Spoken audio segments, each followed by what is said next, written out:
नमस्कार, live news में आप सभी का स्वागत है। मैं हूं आपके साथ गरिमा वाजपेयी। हम खबर से करते हैं बुलेटिन की शुरुआत हनुमानगढ़ से। इस बीच बड़ी जानकारी सामने आ रही है, जहां पर कई मतदान केंद्रों पर आपको बता दें कि हंगामा भी देखने को मिला है। वोटिंग मशीन पर अंधेरा, लोगों को परेशानी हो रही है। कई बूथ पर वोटिंग तक रोकनी पड़ गई। बुजुर्ग मतदाताओं को काफी समस्या हो रही है। एक तरफ आज लोकतंत्र का महापर्व मनाया जा रहा है, तो वहीं दूसरी ओर कई जगहों पर ठीक तरीके से व्यवस्थाएं न किए जाने के चलते जो वोटर्स हैं उनकी ओर से हंगामा किया गया। और आपको बता दें कि आज राजस्थान की 199 सीटों पर वोटिंग जारी है। राजस्थान में 9 बजे तक 10.54% वोटिंग पूरी भी हो चुकी है। वोटर्स प्रत्याशियों के लिए आज भाग्य विधाता बनेंगे, उनकी किस्मत का फैसला करते हुए नजर आएंगे। फिलहाल ये बड़ी जानकारी आपको हम बता दें, जहां पर आज राजस्थान के रण की शुरुआत हो चुकी है। 199 सीटों पर वोटर्स वोट डालने के लिए पहुंच रहे हैं। 1863 प्रत्याशी हैं जो चुनावी मैदान में नजर आ रहे हैं, अपनी किस्मत का फैसला करने के लिए चुनावी मैदान में उतरे हुए हैं। लेकिन वहीं दूसरी ओर राजस्थान की जनता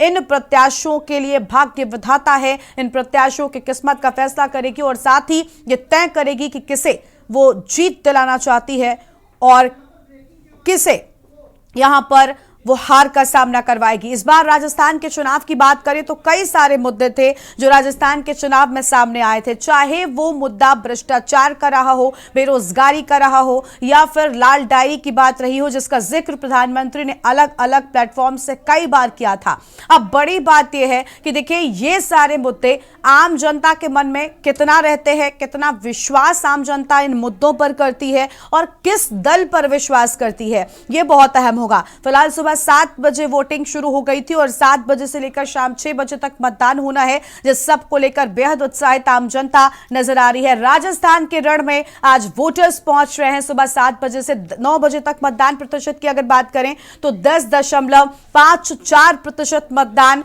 सुबह हुआ था, और जिसके बाद अब बस इंतजार है कि किस तरीके से दिन ढलने के साथ ये आगे बढ़ेगा और लोग घरों से निकलकर, आज छुट्टी का दिन है, लोग घरों से निकलेंगे, अपने प्रदेश की सरकार चुनेंगे। और आपको बता दें कि आज 199 सीटों पर वोटिंग हो रही है और बेहद उत्साहित है आम जनता। और 1863 प्रत्याशी हैं जो चुनावी मैदान में इंतजार कर रहे हैं इन वोटर्स का, जो इनके लिए भाग्य विधाता के तौर पर है। फिलहाल यह अहम खबर आपको हम बता दें, राजस्थान विधानसभा में वोटिंग लगातार जारी है और बेहद उत्साहित आम जनता वोट डालने को लेकर नजर आ रही है। तो यह आम जानकारी आपको बता दें।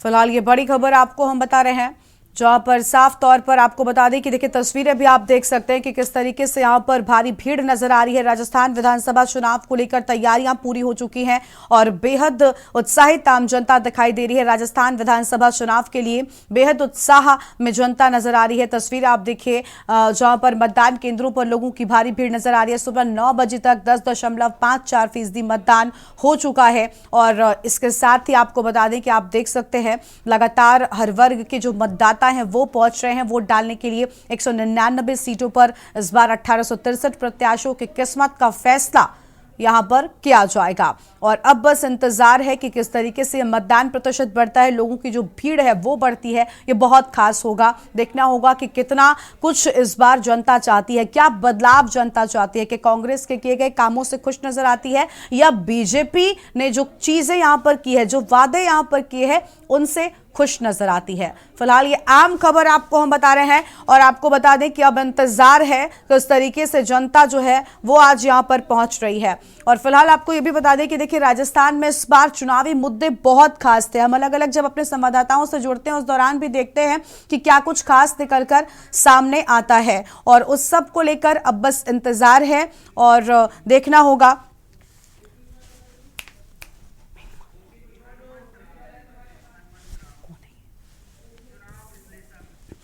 और इसी पर बात करने के लिए हमारे साथ में चुनाव विश्लेषक हनुमंत राव जी भी जुड़ चुके हैं। हनुमंत जी, बहुत स्वागत आपका के न्यूज इंडिया पर। आज राजस्थान के इस रण में आप क्या कुछ खास देख पा रहे हैं? मुद्दे तो बहुत रहे हैं, लेकिन ये मुद्दे हैं, इन्हीं पर वोट डाला जाएगा। रिकॉर्ड इस बार क्या टूटेगा? जी, मुझे लगता है कि इस बार जो देखने वाली बात होगी वो यही होगी कि क्या रिवाज बदलता है या राज बदलता है। बिल्कुल। या रिवाज कायम रहता है। तो कुल मिलाकर के जो पिछले 30 सालों से हर 5 साल पे सरकार के बदलने का जो सिलसिला चल रहा था, इस बार कांग्रेस ने संगठित होकर के उस सिलसिले को रोकने की एक कोशिश की है। लेकिन जितना भी हम देखते हैं, जो भी चुनावी विश्लेषकों की राय देखें या ग्राउंड पे जो कुछ हुआ, उसको अगर हम बहुत गौर से देखें तो बीजेपी और कांग्रेस के बीच में बहुत कांटे की लड़ाई है। और मुझे लगता है कि एक हल्का सा एज बीजेपी के पास में है, लेकिन कांग्रेस के दावे को खारिज नहीं किया जा सकता है। कांग्रेस भी पूरी तरह मैदान पे बराबरी में लड़ती हुई दिखाई दे रही है। बिल्कुल, साफ तौर पर देखिए कांग्रेस पूरी तरीके से मैदान में लड़ती हुई नजर आ रही है। लेकिन हनुमान जी, एक तरफ ये भी बहुत खास है ना कि देखिए कांग्रेस के सामने इस बार कई सारे मुद्दे बिल्कुल बाधा बनकर, हम कह सकते हैं, उसकी जीत में खड़े हुए हैं। क्योंकि ये सारे मुद्दे जो चुनाव में बीजेपी ने उठाए, ये बहुत अहम थे, जनता से सीधे तौर पर जुड़ाव रखते थे। चाहे भ्रष्टाचार की बात हो, चाहे बेरोजगारी की बात हो, चाहे पेपर लीक की बात हो, या फिर हमने जिस तरीके से देखा महिलाओं की सुरक्षा को लेकर राजस्थान सरकार हर बार कटघरे में खड़ी नजर आई। आज महिलाएं पहुंच रही हैं, हमारे संवाददाता उनसे बात भी कर रहे हैं। तो क्या लग रहा है, ये सारे मुद्दे क्या कांग्रेस के लिए एक बड़ी चुनौती रहे हैं? देखिए, निश्चित रूप से जो पेपर रद्द होने के मामले आए, पेपर लीक होने के मामले आए और रीट के एग्जाम में जिस तरीके से गड़बड़ियां हुई, ये एक बहुत बड़ा चुनावी मुद्दा है राजस्थान में। और खास करके ये युवाओं के बीच में ये मुद्दा बहुत गहराई तक बैठ कर चुका है। दूसरी बात, महिला सुरक्षा की जो आपने उठाई, वो भी राजस्थान में एक बड़ा मुद्दा है। कुल मिलाकर के इन मुद्दों की काट के तौर पे अपने कार्यकाल के कुछ अंतिम महीनों में जिस तरह से गहलोत सरकार ने 500 रुपए का सिलेंडर और चिरंजीवी योजना की सफलता और महंगाई के कैंप ये सब लगाए, तो इसने कुछ हद तक कांग्रेस को एक तरह से संजीवनी दी है। कांग्रेस वहां लड़ती हुई दिख रही है, वरना तो बीजेपी के लिए इस बार मैदान साफ था। लेकिन कहीं ना कहीं कांग्रेस आखिरी मोमेंट में जो पायलट बनाम गहलोत की लड़ाई थी, उस पर कहीं ना कहीं ये दिखाने में कामयाब हुई कि नहीं साहब, हमारे अंदर एकता है। तो ये जो फैक्टर्स कांग्रेस ने प्लस किए, इसकी वजह से कांग्रेस आपको जमीन पे लड़ते हुए दिखाई देगी। लेकिन कुल मिलाकर के अगर हम एक ओवरऑल सिचुएशन देखते हैं, तो वहां पर बीजेपी के लिए एक स्लाइट एज है। और वैसे तो ये चुनाव विश्लेषकों के लिए महत्वपूर्ण नहीं होता है कि सट्टा बाजार क्या कह रहा है, लेकिन सट्टा बाजार भी कहीं ना कहीं से बीजेपी के जीत के संकेत दे रहा है।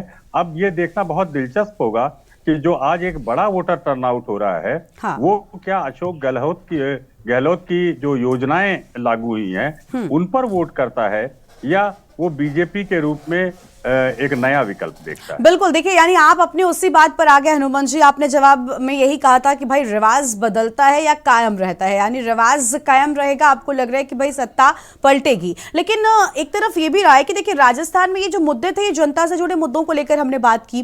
कुछ ऐसे भी पॉलिटिकल चीजें रहती है जो बहुत असर डालती हैं, जैसे कांग्रेस में हम सचिन पायलट बनाम अशोक गहलोत कह लें, या फिर इस बार बीजेपी में वसुंधरा राजे को लेकर जिस तरीके की बातचीत हुई, जो जनसभाओं से तस्वीरें सामने आई, प्रधानमंत्री और वसुंधरा राजे के बीच जो हम कह सकते हैं कि बातचीत कम हुई, उस सब को लेकर बीजेपी भी कटघरे में वही हुई। तो ये अंतर कलह वाला फैक्टर क्या दलों के लिए नुकसानदायक इस बार के चुनाव में है?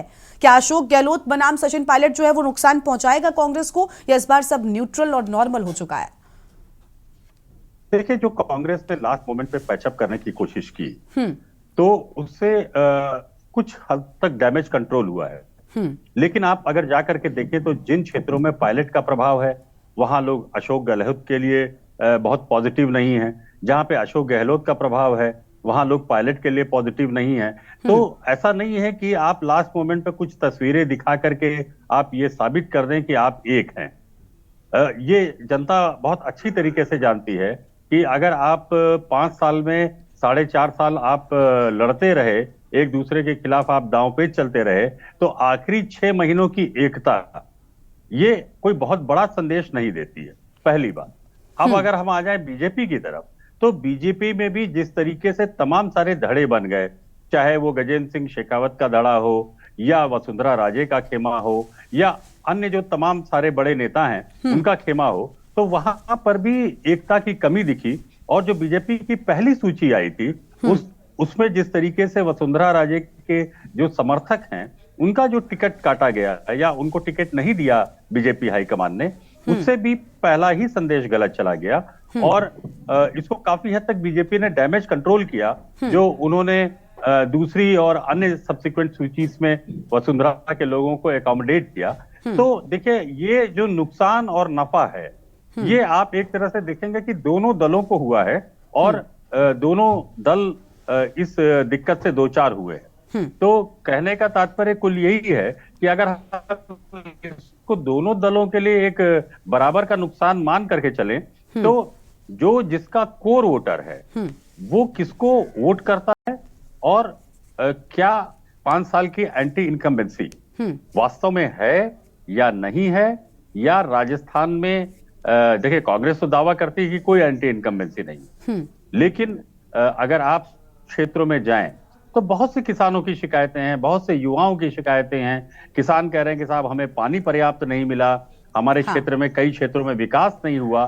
तो बीजेपी इन सारी चीजों को सीट दर सीट मुद्दा बना रही है और कांग्रेस को चूंकि डिफेंड करना है, कांग्रेस की जवाबदेही है, इसलिए कई जगहों पे कांग्रेस को दिक्कत भी पेश आ रही है। बिल्कुल बिल्कुल हनुमान जी, यहाँ पैर उखड़ते हुए कम से कम नहीं दिख रहा है कांग्रेस का। यानी कहीं ना कहीं टक्कर वाली सिचुएशन पर अभी भी कांग्रेस पार्टी नजर आ रही है। देखिए, अभी आपने कहा कि देखिए नुकसान दोनों को बराबर आपसी कलह का या अंतर कलह का उठाना पड़ सकता है और पड़ा है अभी तक भी, लेकिन अगर एक वृहद स्तर की बात की जाए तो वो ये होगी कि देखिए राजस्थान में डिफेंडिंग मोड में कांग्रेस रही है और बीजेपी ने यहां पर आक्रामक अंदाज में कैंपेनिंग भी की थी। बीजेपी का अंदाज हमेशा से ही रहा है और बीजेपी के पास खोने के लिए बहुत कुछ हो सकता है, क्योंकि इसके बाद लोकसभा का चुनाव है जो उनके लिए एक बड़ा मिशन है। आप बताइए कि अगर इस प्रदेश में बीजेपी जीते या कांग्रेस जीते, ये जीत तो देखिए सभी दल चाहते हैं, लेकिन हार बड़ी किसके लिए होगी? हार का बड़ा असर किस पर ज्यादा पड़ेगा, अगर किसी पर, दोनों में से जिसकी भी होती है?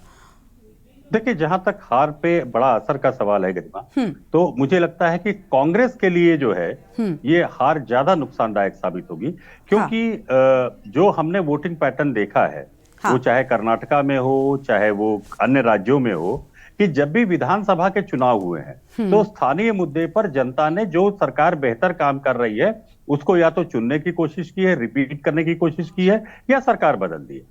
लेकिन जब लोकसभा में चुनाव होते हैं, लोकसभा के चुनाव होते हैं, तो फिर ये वोटिंग पैटर्न बहुत बदल जाता है और वहां पर बीजेपी का जो ग्राफ है वो एकाएक बढ़ जाता है। तो अगर हम ये मान के चल रहे हैं कि अगर यहाँ पे कांग्रेस कुछ विधानसभा सीटों में बढ़त लेती है या अपनी सरकार बना लेती है, तो अगले 6 महीने के अंदर अंदर होने वाले लोकसभा चुनाव में यही प्रदर्शन कांग्रेस दोहराएगी, इस बात की कोई गारंटी नहीं। और आप अभी देखें कि मध्य प्रदेश में चुनाव हुआ है जहां पे ये माना जा रहा है कि यद्यपि वहां भी कांटे की लड़ाई है, लेकिन ये माना जा रहा है कि कांग्रेस को एक वहां पे स्लाइट एज है और कांग्रेस वहां पे आगे चल रही है। लेकिन अगर आप लोकसभा की बात करें तो वोटर यही कहता है कि विधानसभा में हम सरकार बदलेंगे, लेकिन हम लोकसभा में मोदी जी को ही देंगे। बिल्कुल, यानी तो वो वाला माइंडसेट या मोदी करिश्मा पूरी तरीके से फेड नहीं हुआ। यानी वही बात हो गई कि वो माइंडसेट अभी भी बना हुआ है। कांग्रेस को वो अलग अलग क्षेत्रों में, अलग अलग राज्यों में तो मजबूत मान सकती है, लेकिन अभी कांग्रेस पार्टी को उस हद तक विश्वास जनता का जीतना कहीं ना कहीं बाकी है कि लोकसभा में भी उनकी जगह जो है वो बन सके। हनुमान जी, और देखिए जिस तरीके से हमने देखा अभी देश में कुछ दिनों पहले मणिपुर का मुद्दा खूब उठा था। मणिपुर के मुद्दे को लेकर कांग्रेस पार्टी, खासतौर पर राहुल गांधी या मल्लिकार्जुन खड़गे जिस तरीके से सरकार पर हमलावर होते हुए नजर आए थे, खूब चर्चाएं हुई, हंगामा सड़क से सदन तक आप सबने देखा। लेकिन जब भी मणिपुर की बात हुई, बीजेपी ने सबसे पहले उसके जवाब में जो नाम लिया था वो था राजस्थान की घटनाओं का, राजस्थान में महिलाओं के साथ होने वाले अपराधों का। क्या ये महिला अपराध कांग्रेस के लिए गले की फांस बनेंगे? क्योंकि महिलाओं को सुरक्षा का भाव प्रदान नहीं कर पाए, महिलाओं के सुरक्षा के साथ खिलवाड़ राजस्थान में बराबर होता रहा, इसमें कोई दो राय नहीं है। अब क्या ये मुद्दा इनके लिए गले की फांस बनेगा? अब क्या ये कमी हम कहेंगे, मुद्दा क्या है, इसको कमी, गलती कहा जाएगा? क्या ये गलती इनके लिए भारी पड़ेगी? राजस्थान में घटनाएं हुई, सरकार ने तत्परता दिखाई, लेकिन ये मुद्दा वहां पर जीवित है और इस मुद्दे का कांग्रेस को नुकसान हो सकता है। ये अलग बात है कि वो मणिपुर के मुद्दे को उछाल करके इस मुद्दे को डाइल्यूट करने की कोशिश करें, लेकिन जैसा मैंने आपसे कहा कि जो विधानसभा के चुनाव होते हैं वो स्थानीय मुद्दों पे होते हैं। तो मणिपुर की जो शर्मनाक घटना है उसको, उसकी जो इंटेंसिटी है उससे कहीं ज्यादा राजस्थान में जो घटनाएं हुई हैं उसकी इंटेंसिटी राजस्थान के विधानसभा चुनाव में ज्यादा होगी। इसमें मुझे नहीं लगता है कि कोई दो राय हो सकती है। तो जो भी स्थानीय स्तर पे लॉ एंड ऑर्डर की प्रॉब्लम आई या महिलाओं के साथ में जो बदसलूकी हुई या महिलाओं के प्रति जो अपराध की घटनाएं हुई हैं, वो कम से कम स्थानीय स्तर पर वो बीजेपी के लिए एक इलेक्शन एडवांटेज है और कांग्रेस को उसका नुकसान उठाना पड़ सकता है, कांग्रेस को उसकी जवाबदेही। बिल्कुल साफ तौर पर घटना हो सकता है कि हाँ। आने वाले दिनों में एक राष्ट्रीय मुद्दा बने, लेकिन कम से कम राजस्थान में उसकी बहुत मारक या बहुत पैना असर होगा, ये मुझे नहीं लगता। बिल्कुल। और हनुमान जी देखिए, दोनों ही अगर हम बात करें बड़ी पार्टियों की, कांग्रेस और बीजेपी, जिनमें सीधी टक्कर नजर आती है, बीजेपी ने भी एक तरीके से मोदी के फेस पर ही चुनाव लड़ने की एमपी में जैसी कोशिश की थी, वैसा ही यहां पर भी नजर आया। वसुंधरा राजे बहुत मजबूत प्रत्याशी रही हैं, इनके नेतृत्व में हमने देखा है कि बीजेपी बहुत मजबूत होती आई थी। उन सीटों पर वसुंधरा राजे के दबदबे के चलते बीजेपी को जीत मिली थी जहां पर कभी नहीं जीतती थी, लेकिन इस बार वो साफ तौर पर खुलकर मुख्यमंत्री फेस के तौर पर नजर नहीं आई। क्या यही वजह रही थी वसुंधरा राजे की नाराजगी की, जब हमने जनसभाओं में उनका एक व्यवहार अलग रूप से देखा था? देखिए, बीजेपी हमेशा मोदी के चेहरे पे चुनाव लड़ती रही है। हाँ। 14 के बाद 19 और तमाम सारे राज्यों में भी हमने देखा कि मोदी के चेहरे पे वो चुनाव लड़े। लेकिन उनको हिमाचल और कर्नाटक की हार से सबक लेना चाहिए था कि जनता विधानसभा के चुनाव में एक स्थानीय चेहरा और स्थानीय नेतृत्व को देखना चाहती है। इस मामले में जरूर बीजेपी को डिसएडवांटेज है कि अगर उन्होंने मुख्यमंत्री का चेहरा घोषित किया होता राज्यों में, हाँ। और उस चेहरे पे अगर चुनाव लड़ा होता, खास करके अगर हम राजस्थान की बात करें कि अगर राजस्थान में उन्होंने एक चेहरा दिया होता और जो सबसे ज्यादा लोकप्रिय चेहरा है वसुंधरा राजे का, अगर उस चेहरे को प्रोजेक्ट करके लड़ते तो आज कांग्रेस लड़ती हुई आपको मैदान में नहीं दिखाई देती। हाँ। बल्कि बीजेपी को बहुत क्लियर एडवांटेज होता और बीजेपी और कांग्रेस के बीच में जो सीट का मार्जिन है वो भी कम से कम 20 से 25 सीटों का मार्जिन होता। आज जिस तरीके से कम 15 से 20 निर्दलीय जो पूरा चुनाव को या चुनाव के खेल को पलटने की एक क्षमता दिखा रहे हैं, वो स्थिति कम से कम राजस्थान में नहीं होती और राजस्थान के लिए बहुत बड़ा एक एडवांटेज मुकाबला कहीं ना कहीं आसान हो जाता। जो आज कांटे की टक्कर है वो ऐसी शायद नहीं होती, आंकड़े कुछ और कह रहे होते। ठीक है, कांग्रेस के मुकाबले में एक बेहतर पोजीशन पे होती और भाजपा शायद अपनी सरकार बना रही है। ठीक है हनुमान जी, आपने कहा कि देखिए यहाँ पर फेस मोदी का ही रहता है, इसमें कोई दो राय नहीं है कि किसी भी राज्य में चुनाव हो, प्रधानमंत्री खुद संभाल लेते हैं पूरी तरीके से कैंपेनिंग की जिम्मेदारी, पल पल की वो अपडेट लेते हैं। बीजेपी की एक खासियत है और प्रधानमंत्री खुद अपने भाषणों में ऐसी बातें भी कह देते हैं कि वो सेंट्रिक हो जाती हैं, लोग उनसे ही सीधा कनेक्ट करने लग जाते हैं, प्रत्याशी भी कई बार सेकेंडरी हो जाता है। लेकिन आपने कहा कि यहां पर भी मोदी के नाम पर ही पूरे तरीके से चुनाव को केंद्रित करने की कोशिश बीजेपी ने की। देखिए, अगर कांग्रेस की हम बात करें इस लिहाज से, तो अशोक गहलोत और सचिन पायलट का जो भी रहता था वो जग जाहिर था और हर कोई इस बात से अवगत रहता था। बीजेपी इसको लेकर कई बार सवाल भी खड़े कर देती थी, भले ही हास्यास्पद अंदाज में होता हो, लेकिन ताने और तंज खूब कसे गए हैं। लेकिन बीजेपी के सामने क्या वजह हो सकती है वसुंधरा राजे को साफ तौर पर प्रत्याशी ना घोषित करना? क्या कोई और नाम जहन में है या फिर नहीं चाहते कि कहीं भी कोई गड़बड़ी हो? और क्या इसके पीछे यह भी वजह हो सकती है कि अंतर्कलह बीजेपी में भी है लेकिन दर्शाना नहीं चाहते, क्योंकि अगर नाम जाहिर कर देंगे तो विवाद हो जाएगा? देखिए, कोई दो राय नहीं कि बीजेपी में भी अंतर्कलह है और कांग्रेस में भी अंतर्कलह है। हाँ।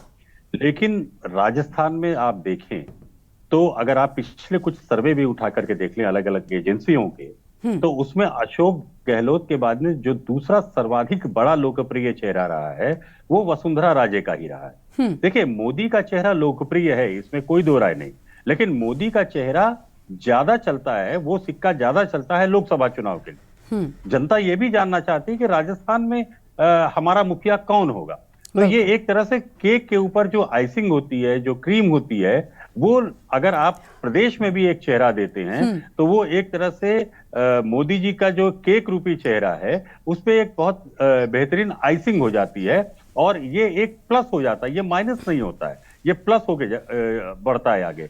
देखिए, एक चेहरे का प्रोजेक्शन, जैसे आप अभी कहें कि साहब कांग्रेस में भी तो गहलोत और सचिन पायलट, वहां भी उन्होंने कोई क्लियर चेहरा नहीं दिया है, लेकिन जनता ये मान के अपने अपने जो उनके समर्थक हैं वो ये मान के चल रहे हैं कि चांसेस दोनों के लिए, तो जो पायलट का खेमा है वो भी पक्ष में वोट करता है, जो गहलोत का खेमा है वो भी पक्ष में वोट करता है, इस आशा और प्रत्याशा से कि आने वाले दिनों में इन्हीं दोनों में से कोई मुख्यमंत्री होगा।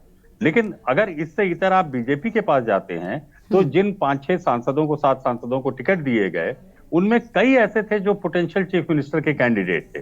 अब हर खेमा ये कहने लगा कि साहब हमारा ही नेता जो है वो मुख्यमंत्री होगा, चाहे वो बालकनाथ की आप बात कर लें, गजेंद्र सिंह शेखावत की बात कर लें, राठौर की बात कर लें या वसुंधरा खेमे की बात कर लें। तो वहां पे एक अनार 100 बीमार वाली स्थिति हो गई और ये स्थिति जो है भाजपा के लिए एक बहुत बड़ा डिसएडवांटेज मुझे दिखाई दे रहा है। कम से कम कांग्रेस में तो 2 ही चेहरे हैं, लेकिन भाजपा में जो है वो चेहरों की संख्या बहुत ज्यादा हो गई है और ये एक फैक्टर भाजपा को नुकसान पहुंचाएगा। बिल्कुल बिल्कुल, देखिए अलग अलग फैक्टर्स है जो दोनों के लिए कई सारे फायदेमंद भी होंगे और कई सारे नुकसानदायक भी होंगे। देखिए साफ तस्वीर तो 3 दिसंबर का इंतजार करना होगा, उसके बाद ही हो पाएगी। लेकिन हनुमान जी एक बात ये भी है कि देखिए हमने देखा कई सारे फैक्टर्स को लेकर हम बात भी कर रहे हैं, दूसरी ओर कुछ मुद्दे ऐसे थे जैसे पेपर लीक को भी आपने शुरुआत में कहा कि ये मुद्दा बहुत बड़ा था और पेपर लीक वाला मुद्दा सीधे तौर पर युवाओं से जुड़ा हुआ है और राजस्थान में इस बार युवा बहुत ज्यादा है, खासतौर पर फर्स्ट टाइम वोटर्स की बात करें इनकी बड़ी संख्या है। प्रधानमंत्री एक्स पर लिख चुके हैं कि जो फर्स्ट टाइम वोटर्स हैं उनको शुभकामनाएं, बधाई भी दे चुके हैं और ये भी कहा कि भाई मुद्दों को ध्यान में रखकर वोट डालिएगा। क्या ये मुद्दा भी असरदार होगा? क्या पेपर लीक वाली बात जो है, युवा क्योंकि गेम चेंजर साबित होते हैं बहुत जगहों पर, क्या राजस्थान में ऐसा कुछ आपको नजर आ रहा है? नहीं, निश्चित रूप से देखिए राजस्थान में जो पेपर लीक का मामला है वो युवाओं के बीच में गुस्से का कारण है, लेकिन जिस तरीके से राजस्थान में कांग्रेस की सरकार ने ये डैमेज कंट्रोल करने की कोशिश की है और उसमें ये लिखा है कि मतलब ये आश्वासन दिया है कि भविष्य में ऐसी घटनाएं नहीं होंगी और या तो हम बहुत कड़ी सजा का प्रावधान करेंगे, तो इसने काफी हद तक जो है डैमेज को कंट्रोल किया है। लेकिन देखिए एक चीज मैं कहूंगा, एक योजना अशोक गहलोत की जो कांग्रेस को वहां पे मजबूती दे रही है या कांग्रेस अगर लड़ाई में है तो वो सिर्फ एक योजना है, वो है चिरंजीवी योजना, जिसने कि बहुत बड़े पैमाने पे अभी 25 लाख रुपए जो है उस बीमा के तहत पीड़ित को मिलता है या बीमार को मिलता है। तो ये एक ऐसी योजना है जिसमें मैं राजस्थान में बहुत सारे लोगों से बात कर रहा था, बहुत सारे मतदाताओं से बात कर रहा था, तो उन्होंने कहा कि साहब अब हम रात में बड़ी चैन की नींद सो सकते हैं कि हमको बिना 1 रुपए भी खर्च किए हम हॉस्पिटल में एडमिट हो सकते हैं। तो हमारी एक बहुत बड़ी चिंता जो स्वास्थ्य को लेकर के होती थी वो अब हमारी चिंता पूरी तरह से खत्म हुई है।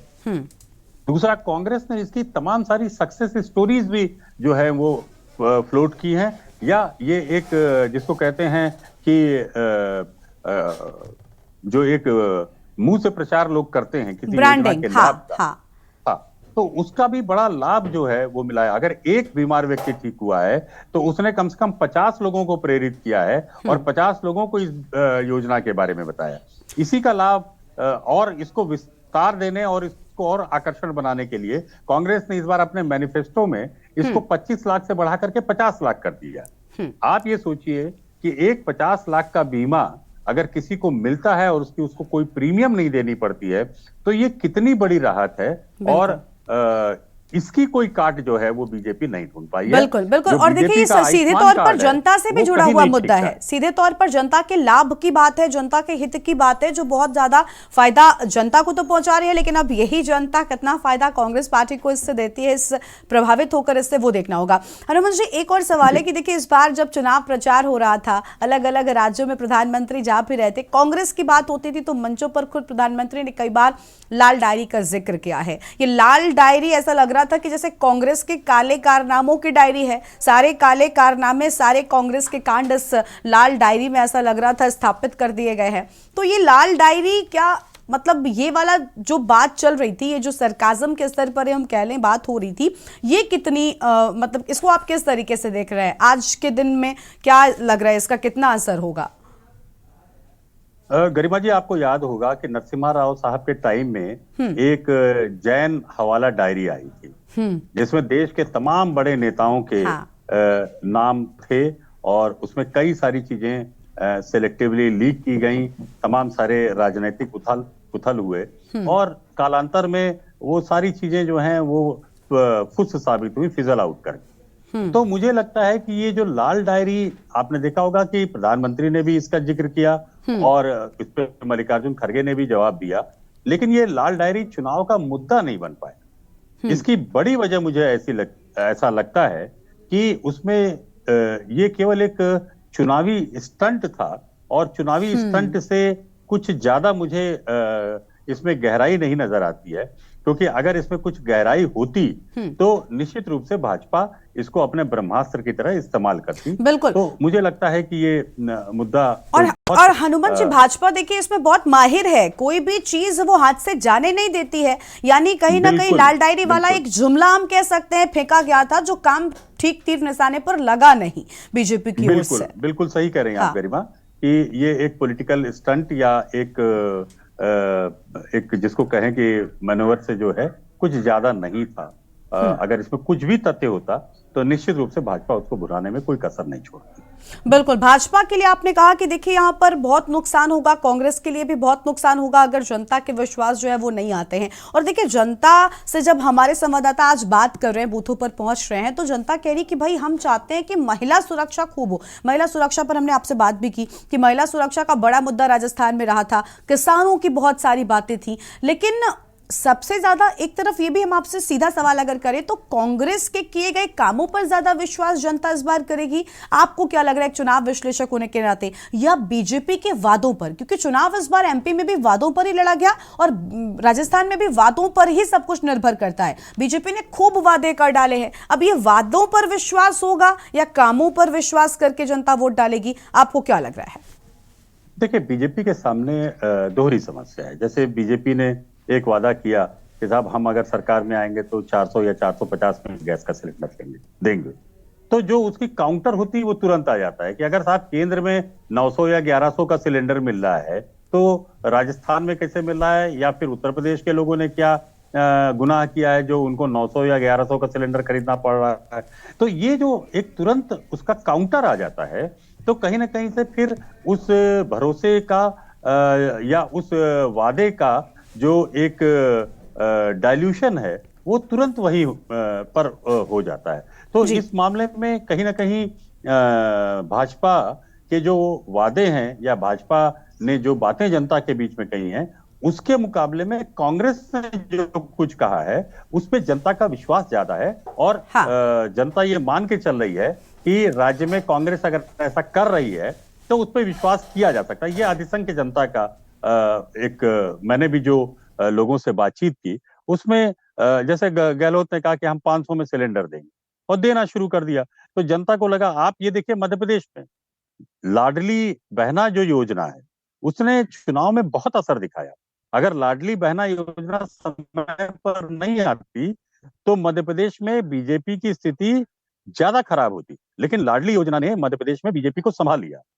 उसी तरह से जो चिरंजीवी योजना है या अन्य अशोक गहलोत की जो घोषणाएं आखिरी मोमेंट पे हुई हैं या उन्होंने चुनाव से कुछ समय पहले लागू की हैं, उसने काफी हद तक कांग्रेस को राजस्थान में संभाल लिया। देखिए, जब आप डिफेंड कर रहे होते हैं तो जो आपके एक्शंस होते हैं वही आपके लिए ढाल का काम करते हैं।